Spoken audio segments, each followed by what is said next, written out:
मुझे ना किसी पेपर की टेंशन नहीं है, मेरे को सबसे ज्यादा टेंशन पेपर 3 क्वांटिटेटिव एप्टीट्यूड की है।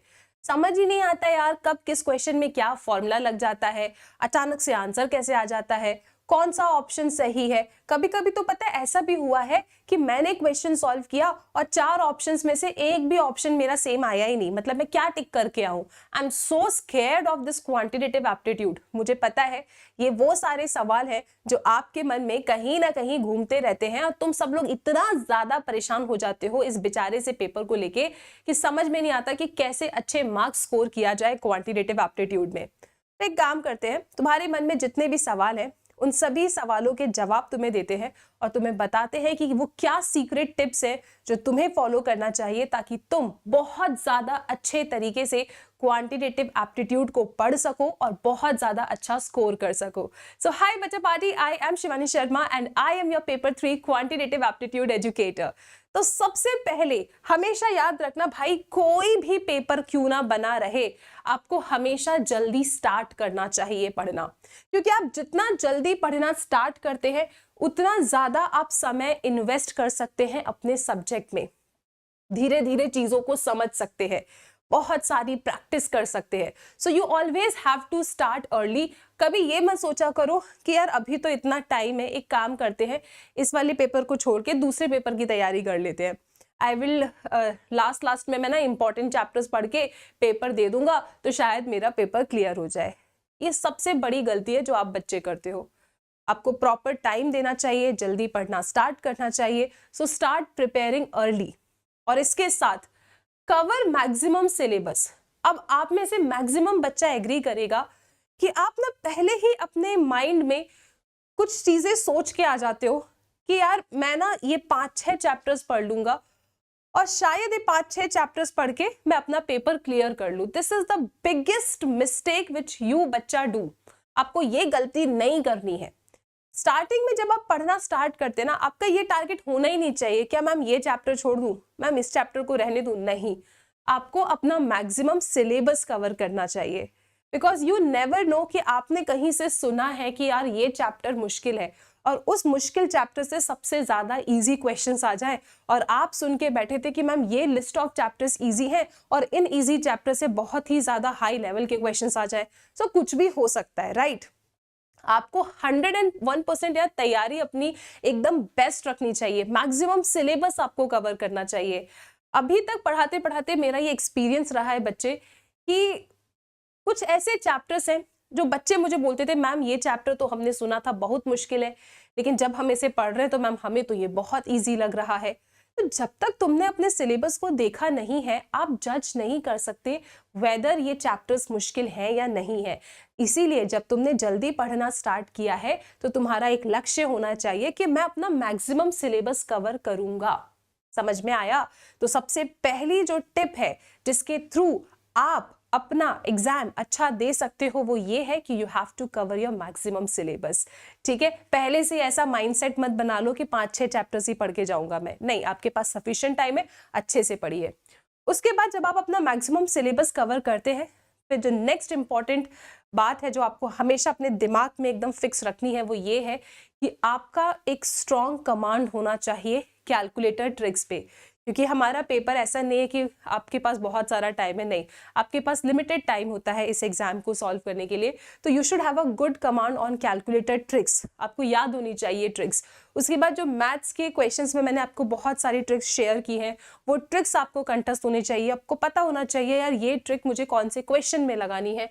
उसके बाद फॉर्मुलेज, जितने भी फॉर्मुलेज है ना आपके एंटायर क्वांटिटेटिव एप्टीट्यूड में वो आपको एकदम अच्छे तरीके से कंठस्थ होना चाहिए। ऐसा नहीं होना चाहिए कि फॉर्मूले में प्लस का निशान था तुम माइनस का निशान लगा के क्वेश्चन सॉल्व कर रहे हो तो आंसर कैसे आएगा। उसके बाद कंसेप्ट्स, हमेशा याद रखना मैथ्स एक ऐसा सब्जेक्ट है वो आपको तभी अच्छा लग सकता है जब आपके कंसेप्ट्स बहुत ज्यादा स्ट्रांग हो। सो आपको एक अच्छे तरीके से कंसेप्ट को समझना है और फिर उस कंसेप्ट्स का यूज करके क्वेश्चंस को सॉल्व करने की कोशिश करना है। मैक्सिमम बच्चे ये गलती करते हैं, वो क्वेश्चन याद करने की कोशिश करते हैं। आपको ये नहीं करना है, आप जब कंसेप्ट को समझ जाएंगे ना आप क्वेश्चन बहुत अच्छे से सॉल्व कर पाओगे। उसके बाद नेक्स्ट है रिवाइज डेली। मैम ये तो होता ही नहीं है हमसे, नहीं बेटा, आपको हर दिन रिवाइज करना चाहिए क्योंकि अब देखो जब हर दिन रिवाइज करोगे ना तो आपके पास ऐसा नहीं होगा कि बहुत सारी चीजें हैं रिवाइज करने के लिए।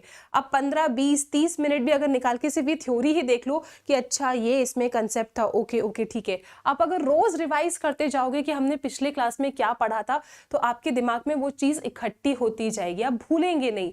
ठीक है, आज अपन ने बहुत कम टॉपिक पढ़ा है, उतना टॉपिक रिवाइज कर लो, फिर जब कल नया टॉपिक पढ़ेंगे उसे रिवाइज करो, फिर पिछला भी रिवाइज करो। इस तरीके से जब आप रिवाइज करते रहेंगे हर दिन तो ऐसा नहीं होगा कि आप आगे पढ़ते जा रहे हैं और पीछे सब भूलते जा रहे हैं, ऐसा बिल्कुल नहीं होगा। तो आपको हर दिन रिवाइज करना है। Make proper plan. Proper plan आपका होना चाहिए कि आज सुबह मैं उठा हूं तो मुझे आज क्या क्या टास्क है जो कंप्लीट करना है। मैथ्स में मुझे कितने क्वेश्चन सॉल्व करना है, जब मैं क्वेश्चन सॉल्व कर रहा हूँ तो उन क्वेश्चंस को मैं मार्क कर लूँ जो मुझे हटके लगे और उन क्वेश्चंस को मैं एग्जाम वाले दिन देखूँ। तो इस तरीके से अगर आप हर दिन पढ़ाई करेंगे, एक प्रॉपर प्लान बना के पढ़ाई करेंगे तो आप मैक्सिमम प्रोडक्टिव होंगे। एंड मेक श्योर कि आपका कोई बैकलॉग ना हो, क्योंकि फिर पता है क्या होता है, फिर एक अलग ही आपका एक वॉर छिड़ जाता है जब आपका ये बैकलॉग बन जाता है। आप सोचते हो कि यार बैकलॉग खत्म करूं या ये लाइव क्लासेस अटेंड करूं, फिर तो मेरे पास टाइम ही कम है। तो अगर आपके बैकलॉग बन रहे हैं तो ये आपको पहली फुर्सत में खत्म करना है। आपको हर क्लास को लाइव जरूर देखना चाहिए। कभी अगर मान लो कभी ऐसा हो रहा है कि आप लाइव नहीं देख पा रहे हो तो उसके नेक्स्ट डे तक वो बैकलॉग खत्म हो जाना चाहिए। आप ऐसा ना करें कि आपके 8-10 लेक्चर्स के बैकलॉग बन गए, फिर आप उन्हीं को कंप्लीट करते जा रहे हो, फिर इसमें आप रिवाइज नहीं कर पाओगे, right. So you have to make proper plan, कोई बैकलॉग ना हो, आपको ये प्रॉमिस करना है खुद से।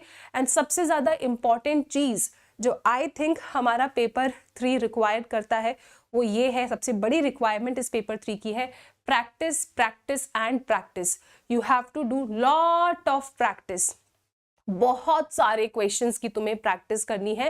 अब प्रैक्टिस करने के लिए क्वेश्चंस भी ना बेटा बहुत ऐसा नहीं है कि तुम कुछ भी प्रैक्टिस कर रहे हो, ठीक है।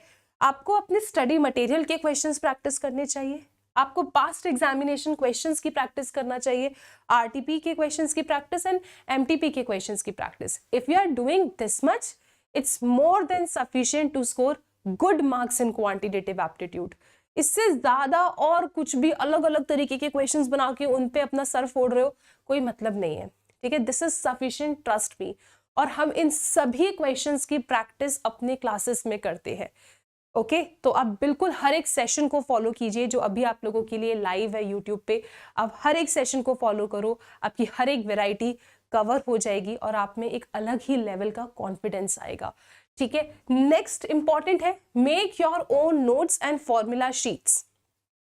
अभी तुम पूरे टाइम पढ़ते नहीं हो, फिर जब एग्जाम आने वाला होता है फिर अपने दोस्त को परेशान करते हो, भाई तूने फॉर्मूला शीट बनाई है क्या, प्लीज फॉर्मूला शीट दे दे। अब इससे क्या होता है ना बेटा, किसी और ने जो चीज लिखी है आप अगर उसको देख के पढ़ने की कोशिश करोगे तो आपका दिमाग उतना कैप्चर नहीं कर पाएगा। आप अगर खुद के नोट्स बनाओगे, खुद के फॉर्मूला शीट बनाओगे, वो आपके लिए सबसे ज्यादा फायदेमंद है। तो जैसे जैसे आपका चैप्टर कंप्लीट होता जा रहा है, एक पेज लो, फॉर्मूलेज लिखते रहो। आपसे कौन कह रहा है कि आप बहुत ज्यादा डेकोरेट कर करके अपने फॉर्मूलेज को लिखो। आप सिंपल प्लेन शीट पे जो जो आपको समझ में आया है हर चैप्टर को पढ़ने के बाद वो चीजें लिखते रहो, उनको पूरा कलेक्ट कर लो अच्छे तरीके से अपने नोट्स को, ठीक है, स्टेपल कर दो उसको और उसके बाद एग्जाम वाले दिन उसी को देखते चलो, ठीक है। That is your formula sheet और आपको इसमें कोई तामझाम नहीं करना है। Give mock test before exam. Exam से पहले this is very much important कि आप टाइमर लगा के मॉक टेस्ट पेपर पूरा फुल लेंथ टेस्ट पेपर जरूर सॉल्व करें और देखें क्या आप उस टाइम के अंदर अपने क्वेश्चंस को टारगेट कर पा रहे हो, क्या आप उस प्रेशर को झेल पा रहे हो जो आपको एग्जाम वाले दिन मिलेगा। तो एटलीस्ट यार आपको मैक्सिमम मॉक टेस्ट पेपर्स को, एकदम फुल लेंथ टेस्ट पेपर को जरूर एग्जाम से पहले सॉल्व करना चाहिए ताकि आपको एक आइडिया मिल जाए कि यार एग्जाम वाले दिन क्या होता है, क्या वो 2 घंटे सफिशिएंट होते हैं या नहीं, क्या आते हुए क्वेश्चंस हम बना पा रहे हैं कि नहीं बना पा रहे हैं, राइट। सो मॉक टेस्ट जरूर देंगे, ये बहुत ज्यादा गेम चेंजर होता है आपके एग्जाम की प्रिपरेशन में। उसके बाद सबसे ज्यादा इंपॉर्टेंट, स्टॉप डाउटिंग योरसेल्फ। बहुत बार ऐसा होगा जब आपको लगेगा कि यार पता नहीं मैं ये कर सकता हूँ या नहीं, क्या मुझसे पेपर 3 क्लियर हो पाएगा या नहीं हो पाएगा, क्या मुझे ये समझ में आएगा या नहीं आएगा। जब आपने एक बार ठान लिया है कि आपको सीए बनना है तो ये जो पीछे आपके दिमाग में डाउट्स घूमते रहते हैं ना, इन सभी डाउट्स को आपको नहीं सुनना है। आपको पता है कि अब तो आपने यार एकदम सोच ही लिया है कि सीए बनना है, तो आप अपने ऊपर डाउट नहीं करेंगे। ओके, एक पेपर है, पढ़ के क्लियर करेंगे, राइट। सो आई होप ये सारी की सारी टिप्स आप लोगों के लिए यूजफुल है। मुझे ज़रूर बताना क्या तुम तैयार हो बहुत ही ज़्यादा अच्छे तरीके से पढ़ के अपने पेपर 3 को क्लियर करने के लिए।